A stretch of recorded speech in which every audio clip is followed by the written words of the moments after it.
এটা হচ্ছে খুবই ছোট 1200 স্কয়ার ফিটের একটা ডুপ্লেক্স, ম্যাক্সিমাম হচ্ছে 1400 স্কয়ার ফিট হতে পারে। সো এটা দোতলা ফাউন্ডেশন দিয়ে একতলা কমপ্লিট করতে কেমন খরচ হবে এবং সম্পূর্ণ 1400 স্কয়ার ফিটের ডুপ্লেক্সটা কমপ্লিট করতে কেমন খরচ হবে সেই পর্যন্ত সেটা একটা ধারণা দিব, এবং এখন পর্যন্ত কত খরচ হয়েছে, ছাদ ঢালাই পর্যন্ত কেমন খরচ হতে পারে সেই বিষয়ে একটা ধারণা দেবো। এবং পুরো ফ্লোর রাশিদুল ইসলাম। আজকে এসেছি, এটা হচ্ছে লক্ষ্মীপুর, নোয়াখালীর পাশে লক্ষ্মীপুর হচ্ছে সদর, এটা লক্ষ্মীপুর জেলার ভিতরে লক্ষ্মীপুর সদর। বাঞ্চারামপুর হচ্ছে, বাঞ্চানগর হচ্ছে গ্রামের নাম, পৌরসভার ভিতরে পড়ছে এটা। তো এটা আসলে আমরা ডিজাইন করি আরও 1 বছর আগে, কিন্তু পৌরসভার কিছু জিনিস ছিল, এটা পাস করাইতে আমাদের একটু টাইম লেগে গেছে, দেন হচ্ছে কাজ শুরু হয়েছে প্রায় 1 বছর পর। সো এই হচ্ছে আমাদের প্রজেক্টটা, একটা ডুপ্লেক্স, খুবই চমৎকার একটা ডুপ্লেক্স। সো প্রায় হচ্ছে নিচে 1200 স্কয়ার ফিট, উপরে প্রায় 1400 স্কয়ার ফিট। সো এইটা কেমন কি খরচ হবে সে বিষয়ে একটা ধারণা দিব। এটা হচ্ছে খুবই ছোট 1200 স্কয়ার ফিটের একটা ডুপ্লেক্স, ম্যাক্সিমাম হচ্ছে 1400 স্কয়ার ফিট হতে পারে। সো এটা দোতলা ফাউন্ডেশন দিয়ে একতলা কমপ্লিট করতে কেমন খরচ হবে এবং সম্পূর্ণ 1400 স্কয়ার ফিটের ডুপ্লেক্সটা কমপ্লিট করতে কেমন খরচ হবে সেই পর্যন্ত সেটা একটা ধারণা দিব, এবং এখন পর্যন্ত কত খরচ হয়েছে, ছাদ ঢালাই পর্যন্ত কেমন খরচ হতে পারে সেই বিষয়ে একটা ধারণা দেবো, এবং পুরো ফ্লোর প্ল্যানটা সম্পর্কে একটা আইডিয়া দেবো। এই যে হচ্ছে টপ ভিউ, টপ থেকে যদি দেখি এটা একটা ইউনিক শেপের বিল্ডিং, খুবই চমৎকার, সবগুলা ভিউ, সবগুলা ডিজাইন। এই যে এটা হচ্ছে আরেকটা ভিউ, আরেকটা ভিউ যদি দেখি এটা হচ্ছে ছাদ এবং হচ্ছে সামনের ভিউটা, সবগুলো খুবই চমৎকারভাবে ডিজাইন করা হয়েছে। সো এটা আসলে অনেক সিস্টেম ওয়াইজ আছে, এটা যে কাজ করে সেও হচ্ছে খুব বুঝে বুঝে কাজ করতে হবে, নর্মালভাবে কাজ করলে এটা হবে না। সাধারণত ডুপ্লেক্স যেরকম হয় যে বিভিন্ন অ্যাঙ্গেল এক একটা জায়গা থেকে এক এক রকম মনে হবে, ঠিক ওইভাবেই এই ডুপ্লেক্সটা, মানে প্রত্যেকটা অংশ প্রত্যেকটা পার্টি ইউনিকভাবে করা হয়েছে। যেটা যদি দেখি একদম ফ্রন্ট ভিউ খুবই চমৎকারভাবে করা হয়েছে, প্রত্যেকটা জায়গায় হচ্ছে ইউনিক ডিজাইন করা হয়েছে, যাতে প্রত্যেকটার সঙ্গে প্রত্যেকটা কোনটা ম্যাচ করবে না এরকমভাবে করা হয়েছে এটা। সো এটার মোটামুটি যদি ডিটেলস আমরা বলি, আমাদের গ্রেড বিম ঢালাই হবে, তো তার পূর্বে আমরা আসছি এটা নিচে হচ্ছে 1255 স্কয়ার ফিট জায়গা নিচ্ছে। তার ভিতরে হচ্ছে আপনি নিচে 2টা বেডরুম পাবেন, একটা লিভিং আছে মানে আলাদা লিভিং, এবং একটা ডাইনিং স্পেস আছে, একটা রাউন্ড সিঁড়ি আছে, জাস্ট এইখান থেকে রাউন্ড সিঁড়িটা হবে, এগুলো আমি দেখাবো, এবং হচ্ছে একটা কিচেন আছে। এবং দোতলাতে হচ্ছে আপনি 3টা বেডরুম পাবেন, এবং হচ্ছে 3টা ওয়াশরুম আছে, একটা ফ্যামিলি লিভিং আছে, একটা লিভিং আছে মানে 2টা জনই আছে বসার জন্য, আর একটা রাউন্ড স্টেয়ার আছে এবং একটা নামাজের স্পেস আছে। সো বারান্দা আছে 2টা। তো আমরা উপরে আরেকটা বারান্দা বের করে দিব। সো এই যে আমাদের grade beam already set up হয়ে গেছে।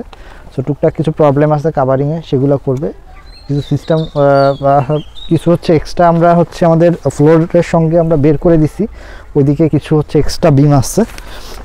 তো এটা হচ্ছে এন্ট্রি, এই জায়গাটা হচ্ছে এন্ট্রি, এখানে সিঁড়ি দিয়ে ঢুকে এইখানে হচ্ছে দরজা থাকবে, এখান থেকে ঢুকে হচ্ছে এটা হচ্ছে ডাইনিং জোন পাবে, এবং এই জায়গাতে রাউন্ড একটা সিঁড়ি হবে, এইখান থেকে শুরু হয়ে ঘুরে ওই সাইডে চলে আসবে এরকম রাউন্ড সিঁড়ি।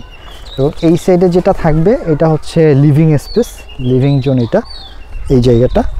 সো আমরা যেটা করতেছি আসলে এই যে 2টা লেভেলে হচ্ছে আমরা বিমগুলো ঢালাই দিই, সাধারণত ছোটো বিল্ডিংগুলোই করি, এটা অত রিস্কি না। সো যাতে করে হচ্ছে আপনার পুরো গাঁথনিটা আমরা হচ্ছে চারিদিকে 10 ইঞ্চি করে তার উপরে ফ্লোর লেভেলে হচ্ছে বাকি বিমগুলো ঢালাই দিব। এটা রিজন হচ্ছে এটা অনেকেই হচ্ছে মাটির উপর করে, যেমন একটা আমাদের এই যে একটা এক্সাম্পল আছে যে ওইটাও মাটির উপরে করছে, কিন্তু ওইটা কিন্তু ডেবে গেছে, ওই যে ওই সাইড থেকে দেখা যাবে যে অনেক জায়গায় ফাটল চলে আসছে।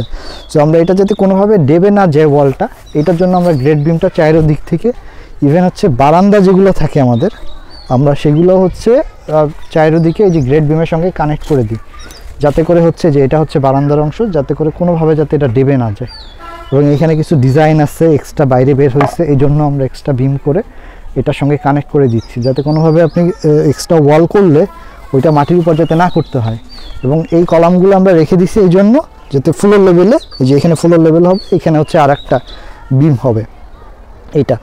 এবং হচ্ছে ওই বিমগুলো যদি সব আমরা ফ্লোর লেভেলে করে যাই, সেই ক্ষেত্রে আবার আমাদের কলামগুলো প্রায় হচ্ছে 13 ফিট 14 ফিট হয়, যেটাও স্ট্রাকচারালভাবে হচ্ছে হয়তো বা অনেক হাই করতে হয় কলমগুলোকে। সো ওইটাও যাতে প্রবলেম না হয় এই কারণে আমরা এইভাবেই সেট আপটা করি, যাতে সব দিকে অ্যাডভান্টেজ হয়। এটা যখন আমরা হচ্ছে হাই রাইজ বিল্ডিং করি সেই ক্ষেত্রে হয়তো বা এটা আমরা মেনটেন করি না, সেই ক্ষেত্রে হয়তো বা 1 লেভেলে করি, ফ্লোর লেভেলে করি, নিচে হয়তো বা এক্সট্রা বিম টিম করে করা হয়, যাতে ওইটা দেবে না যায়।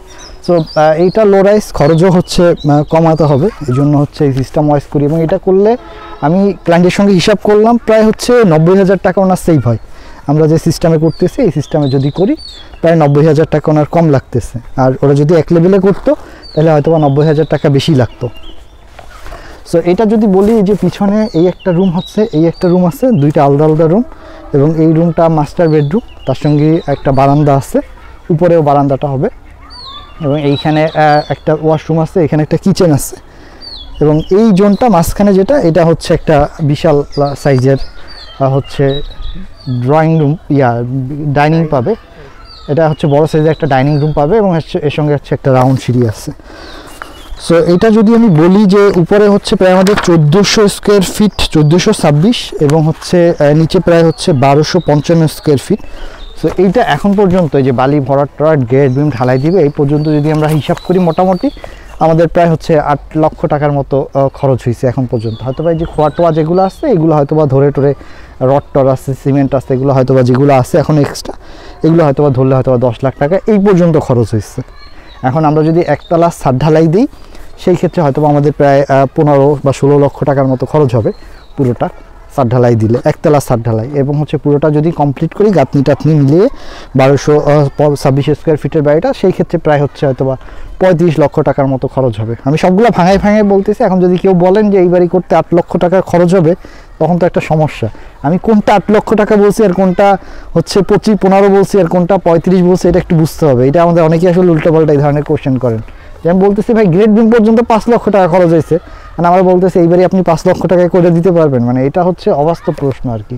তো যাই হোক, এটা যদি আমরা একতলা কমপ্লিট করি তাহলে হয়তো 35 লক্ষ টাকা কম খরচ হবে, এবং পুরোটা যদি কমপ্লিট করি সেই ক্ষেত্রে হয়তো বা 62 বা 63 লক্ষ টাকার মতো খরচ হবে। এখন এটা আসলে কি কিছুটা কম বেশি হয়, আর 1 বছর আগে আমরা এস্টিমেট করছিলাম, এখন হয়তো একটু বাড়তে পারে বা কমতেও পারে। রডের দাম আসলে এটা যখন কেনা হয়েছে তখন হচ্ছে হয়তো বা বিএসআরএম রড 85 টাকা করে কেনা হয়েছে, 85 না, হ্যাঁ 85,000 টাকা করে পার টন কেনা হয়েছে, এখন হয়তো আবার 90 হয়ে গেছে। তো এটা তো আসলে ভেরি করে, বাট সিমেন্টের দাম এখন স্টিল কম আছে। সো আশা করি এর মধ্যে হয়ে যাবে ইনশাল্লাহ। আর ওনাদের বাজেটও এরকম, তো আমাদের এরকম অনেকগুলো বাড়ি অলরেডি কমপ্লিট হয়েছে। তো এই সাইজের মোটামুটি হয়তো বা 60, 62 বা 65 লাখ টাকার মধ্যেই কমপ্লিট হয়ে গেছে। তো এই ছিল আজকের প্রেজেন্টেশন। সবাই ভালো থাকেন এবং আমাদের জন্য দোয়া করবেন। আল্লাহ হাফেজ।